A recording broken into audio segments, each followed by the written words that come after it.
अस्सलाम वालेकुम guys, welcome to bike पे नबी के। सो गाइस, आज की जो हमारी वीडियो है वो है होंडा CB 150F के बारे में। आज हम बात करेंगे कि पाकिस्तान की जो सिचुएशन इस वक्त चल रही है उस सिचुएशन के अंदर होंडा CB 150F जो है वो क्यों प्रेफरेबल है। होंडा CB 150F मैं क्यों रिकमेंड करूंगा आप सबको इस सिचुएशन के अंदर। सिचुएशन का आप सबको पता है, डॉलर का जो रेट है वो 200 से नीचे आ नहीं रहा, 205 से नीचे इवन नहीं आ रहा, 206, 208, 210 इसके दरमियान रह रहा है। इसके अलावा आप सब जानते हैं कि बाइक्स की जो प्राइस हैं वो बहुत ज़्यादा हाई हो चुकी हैं। ख़ास तौर पे आपके पास जो यामाहा के बाइक्स आ रहे हैं उनकी प्राइस जो है वो बहुत ज़्यादा हाई हो चुकी हैं बनिस्बत सुजुकी और होंडा के। तो आज हम बात करेंगे कि CB 150F क्यों प्रेफरेबल है। तो बिना वेस्ट किए बाइक की वीडियो को स्टार्ट कर लेते हैं। सो गाइस, सबसे पहले हम बात करते हैं कि होंडा CB 150F के अंदर ऐसा क्या है जो वो प्रेफरेबल है। तो होंडा CB 150F के फीचर्स की बात कर लेते हैं। सबसे पहले इसके मीटर की अगर आप बात करें तो मीटर में आपको तमाम चीज़ें अवेलेबल मिलेंगी। इसके अंदर RPM, स्पीडोमीटर, फ्यूल गेज सब कुछ अवेलेबल है। अगर हम असेंबलीज की बात कर लें तो असेंबलीज में सिर्फ और सिर्फ इस बाइक के अंदर आपको किल स्विच मिसिंग मिलेगा, बाकी इसके अंदर तमाम चीज़ें अवेलेबल है। एक तो किल स्विच मिसिंग है, दूसरा जो हैजर्ड लाइट्स है वो बेसिकली इन बाइक्स के अंदर नहीं होता क्योंकि छोटे बाइक्स हैं, बेसिकली ये होता है स्पोर्ट्स बाइक के लिए। तो हैजर्ड लाइट्स तो वैसे ही किसी बाइक के अंदर नहीं मिलता आपको, लेकिन जो किल स्विच है वो इसके अंदर मिसिंग है, बाकी इसके अंदर आपको तमाम चीज़ें अवेलेबल मिलेंगी। तो ये तो होगी फीचर्स की बात। डिज़ाइन की बात करें तो डिज़ाइन के बारे में मैं कुछ एक्स्ट्रा नहीं कहना चाहता। आप सब जानते हैं कि कितना खूबसूरत डिज़ाइन है और बहुत ही ज़बरदस्त डिज़ाइन इस बाइक का बनाया गया है और आप वीडियो में भी देख सकते हैं कि कितना अच्छा डिज़ाइन है इस बाइक का। इसके अलावा अगर हम इस बाइक के टायर्स की बात कर लें तो टायर्स एक इशू है इसके। अगर आप शहर में चलाते हैं, नॉर्मल राइड करते हैं तो उसके लिए तो फिर भी ठीक है, कोई मसला नहीं है। अगर आपका जो सफ़र है वो 10 से 15 किलोमीटर का है रोज़ का, आपने 10 किलोमीटर जाना है, 10 किलोमीटर आना है, उसके लिए तो ठीक है, इतना ज़्यादा मसला नहीं है। लेकिन ख़ास तौर पे जब आप इस बाइक को लॉन्ग टूर के लिए लेके जाते हैं तो लॉन्ग टूर के लिए इसके जो टायर्स हैं वो एक इशू है। आपको इस बाइक के टायर्स चेंज करवाने पड़ेंगे अगर आप इस बाइक को लॉन्ग टूर के लिए लेके जाते हैं तो। इसके अलावा अगर हम बात करें इस बाइक की ब्रेकिंग की तो ब्रेकिंग में भी ये बाइक टॉप क्लास का है। ब्रेकिंग में आपके पास फ्रंट पर आ रही है डिस्क ब्रेक, बैक पे आ रही है ड्रम ब्रेक। फ्रंट पर आपको जो डिस्क ब्रेक मिल रही है वो है डुअल पिस्टन डिस्क ब्रेक, तो इसी वजह से आपको कोई इशू नहीं होता, ब्रेकिंग में कोई इशू नहीं होता इसके अंदर। इसके अलावा अगर हम बाइक के शॉक्स की बात कर लें तो front shocks, back shocks, bike के दोनों शॉक्स बहुत अच्छे हैं और आपको झटकों में इस बाइक के अंदर इतना पता नहीं लगता। इसके अलावा बाइक की अगर हम सीट की बात कर लें तो सीट इसकी स्पोर्टियर बनाई गई है, तो जो लेडीज़ हैं उनको थोड़ी सी डिफ़िकल्टी होती है इस बाइक के ऊपर बैठने में। मगर इस बाइक की सीट की कंफर्ट की बात करें तो सीट की जो कंफर्ट है वो टॉप क्लास की है, सीट बहुत कंफर्टेबल है इस बाइक की। इसके अलावा अगर हम बाइक के टैंक की तरफ आ जाएं तो इस बाइक का जो टैंक है वो 13 लीटर का टैंक है इस बाइक का और बाइक आपको इजीली 45 किलोमीटर पर लीटर तक एवरेज देने की सलाहियत रखता है। अब वो बेसिकली आपके ऊपर डिपेंड करता है कि आप इस बाइक से कितनी एवरेज अचीव कर सकते हैं। करने वाले तो 50 तक भी कर लेते हैं और करने वाले 35 तक भी करते हैं। अब आपने देखना है कि आप इस बाइक से कितनी एवरेज अचीव कर सकते हैं। जितना अच्छा बाइक को आप रखेंगे उतनी अच्छा आपको एवरेज मिलेगी, आप जितना बाइक को बिगाड़ेंगे उतनी एवरेज भी बिगड़ जाएगी इस बाइक की। इसके अलावा जो इसका मेन कंपोनेंट है जो कि है इंजन, इस बाइक का जो आपको इंजन मिल रहा है वो है overhead camshaft with balancer shaft. Balancer shaft bike के अंदर इंस्टॉल्ड है, तो कंफर्ट में तो आपको कोई मसला नहीं होने वाला इस बाइक के अंदर। ये बाइक टोटली कंफर्टेबल बाइक है। उसके अलावा इस बाइक के अंदर आपको 150 सीसी कैटेगरी का इंजन मिल रहा है। इसके अंदर आपको जो हॉर्स पावर है वो ऑलमोस्ट 10.5 हॉर्स पावर मिल रही है और अगर हम इसकी टॉर्क की बात करें तो 11.5 न्यूटन मीटर टॉर्क है इस बाइक की। अगर इस बाइक की पिकअप की बात कर लें तो इस बाइक की जो पिकअप है वो बहुत ज़बरदस्त है। पिकअप वाइज तो ये बाइक आपको बिल्कुल भी डिसअपॉइंट नहीं करता, लेकिन स्पीड में कभी कभी कर देता है आपको डिसअपॉइंट, क्योंकि इस बाइक को जब मैंने चलाया था तो इसकी टॉप स्पीड मुझे 95 तक मिली थी। 95 से ऊपर बहुत मुश्किल से जा रहा था ये बाइक। अगर मेरे पास ज़रा लॉन्ग ट्रैक होता तो इस बाइक को मैं 100 तक ले जाता इस बाइक को, लेकिन शॉर्ट ट्रैक था तो शॉर्ट ट्रैक के अंदर ये बाइक 95 से ऊपर जा नहीं रहा था।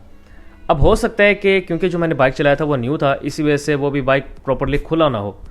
जो लोगों ने रखे हुए हैं बाइक्स, हो सकता है उनके बाइक्स जो हैं जिन्होंने 7,000, 8,000 या 10,000 चला लिया बाइक को और ट्यूनिंग्स हो गई हैं ज़रा ज़्यादा बाइक की, तो हो सकता है उनके बाइक ज़रा खुल गए हों और बाइक अब टॉप स्पीड 110, 115 तक अचीव कर रहा हूँ। अभी मुझे ऐसा कोई बाइक नहीं मिला, अगर कोई मिला तो ज़रूर फिर मैं उसकी टॉप स्पीड भी चेक करूँगा और फिर देखूँगा कि क्या वाकई बाइक अब खुल गया है या फिर नहीं खुला।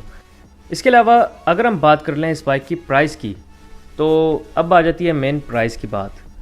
इस बाइक की जो अभी लेटेस्ट प्राइस चल रही है, न्यू की जो प्राइस है वो है 3,23,900 रुपये, ये इसका रेड और ब्लैक कलर के अंदर इसकी प्राइस है। और अगर हम इसकी स्पेशल एडिशन की प्राइस की बात करें तो वो है 3,27,900 रुपये। जहाँ तक प्राइस की बात है, प्राइस तो थोड़ी ज़्यादा है, लेकिन अब मैं इस बाइक को क्यों प्रेफर कर रहा हूँ, उसकी जो सबसे पहली रीज़न है वो है इस बाइक का कंफर्ट। इस बाइक का जो कंफर्ट लेवल है वो 10 आउट ऑफ 10 है। उसकी रीज़न्स मैंने आपको बता दिए हैं। इसके शॉक्स अच्छे हैं, इसकी सीट अच्छी है, इसका जो इंजन है वो वाइब्रेशनलेस है। तो ये रीज़न्स हैं, ये बाइक बहुत कंफर्टेबल है। उसके अलावा इस बाइक को अगर आप लॉन्ग पे भी लेके जाना चाहें तो आप इसको लॉन्ग पे भी लेके जा सकते हैं कुछ मॉडिफिकेशंस करने के बाद। इसके अलावा इस बाइक की जो पेट्रोल एवरेज है वो आपको बहुत अच्छी मिलती है। आप इस बाइक से कम से कम 40 से 45 तक एवरेज अचीव कर सकते हैं इस बाइक से। अगर आप बाइक को प्रॉपर्ली मेंटेन रखेंगे तो इतनी एवरेज आप बाइक्स के अंदर ईजिली अचीव कर सकते हैं। इसके अलावा बाइक के अंदर आपको बहुत ज़बरदस्त डिज़ाइन मिल रहा है। इसकी जो ओवरऑल लुक है वो बहुत ज़बरदस्त है। जब आप रोड पे इस बाइक को लेके निकलते हैं तो लोग मुड़ मुड़ के देखते हैं इस बाइक को। ये चीज़ मैंने नोटिस की है। इसका साउंड उस तरह का नहीं है, लेकिन क्योंकि इसकी लुक इस तरह की है तो फिर लोग इसको देखते हैं कि ये क्या चीज़ जा रही है। इसके अलावा इस बाइक के अंदर आपको जो फीचर्स हैं वो बहुत अच्छे मिल रहे हैं। सिर्फ किल स्विच मिसिंग है, बाकी इसके अंदर तमाम चीज़ें अवेलेबल हैं। सबसे खूबसूरत मीटर इस बाइक का है। और उसके अलावा इस बाइक के अंदर आपको जो ब्रेकिंग है वो भी बहुत अच्छी मिल रही है। तो ये कुछ रीज़न्स हैं, मैं इस बाइक को प्रेफर कर रहा हूँ आप सबके लिए। इसके अलावा एक रीज़न जो कि हर बंदा कहता है कि ये चीज़ होनी चाहिए बाइक के अंदर, वो है क्वालिटी। हर बंदा कहता है कि बाइक अगर मैं ख़रीद रहा हूँ तो मुझे उसकी क्वालिटी भी अच्छी मिले। तो होंडा सिटी 150F जो है वो सबसे बेहतरीन क्वालिटी में आ रहा है बाइक। होंडा की जितनी भी बाइक्स अभी आपको मिल रहे हैं उनमें सबसे बेहतरीन क्वालिटी जो है वो आपको होंडा सिटी 150F की मिलेगी, क्योंकि ये बाइक इंपोर्टेड है। इसी वजह से इस बाइक के अंदर आपको जो इंपोर्टेड पार्ट्स हैं वो इंस्टॉल्ड मिलेंगे। और इंपोर्टेड पार्ट्स की जो क्वालिटी है वो पाकिस्तानी पार्ट्स से बहुत डिफरेंट है और बहुत बेहतर है। तो इस बाइक के अंदर आपको इंपोर्टेड पार्ट्स मिलेंगे, जिसकी वजह से इसकी प्राइस भी थोड़ी सी ज़्यादा होती है, लेकिन आपको जो क्वालिटी है उसके अंदर कॉम्प्रोमाइज़ नहीं मिलता, उसके अंदर कॉम्प्रोमाइजेशन नहीं मिलती। बाइक की जो क्वालिटी है वो बहुत ज़बरदस्त है। आप जितने पैसे पे कर रहे हैं उस हिसाब से आपको जो क्वालिटी है बाइक की वो भी आउट क्लास मिल रही है। तो मेन जो चीज़ है वो है क्वालिटी इस बाइक की।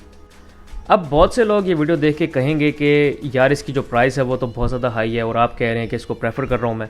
अब प्राइस तो इसकी हाई है। आजकल जो सिचुएशन चल रही है पाकिस्तान के अंदर, अगर आप इस बाइक को न्यू ख़रीद सकते हैं तो लाजमी ख़रीदें इस बाइक को। मैं ज़रूर रिकमेंड करूँगा कि आप इस बाइक को न्यू ख़रीदें अगर आप ख़रीद सकते हैं तो। लेकिन अगर आप नहीं ख़रीद सकते न्यू प्राइस के अंदर तो कोई मसला नहीं है, आपकी जेब में कम से कम 1.5 लाख से 1,70,000 रुपये होने चाहिए। 1,70,000 रुपये तक अगर आपके पास है तो आप इस बाइक को यूज़ में भी ख़रीद सकते हैं।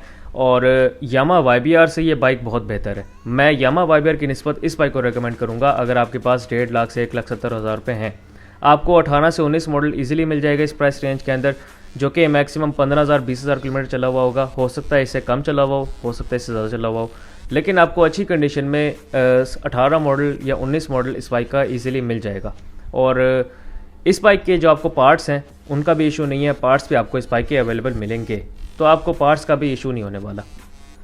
सो गाइस, ये कुछ रीज़न्स थी कि मैं इस बाइक को प्रेफर कर रहा था कि आप इस बाइक को ख़रीदें आजकल की सिचुएशन के अंदर। सो गाइस, ये थी मेरी आज की वीडियो। उम्मीद आपको वीडियो पसंद आई होगी। अगर आपको वीडियो पसंद आई हो तो मेरी वीडियो को लाइक करें, इस वीडियो को शेयर करें और मेरे चैनल को बाइक मैन को लाजमी सब्सक्राइब करें। Thank you very much. अल्लाह हाफिज़।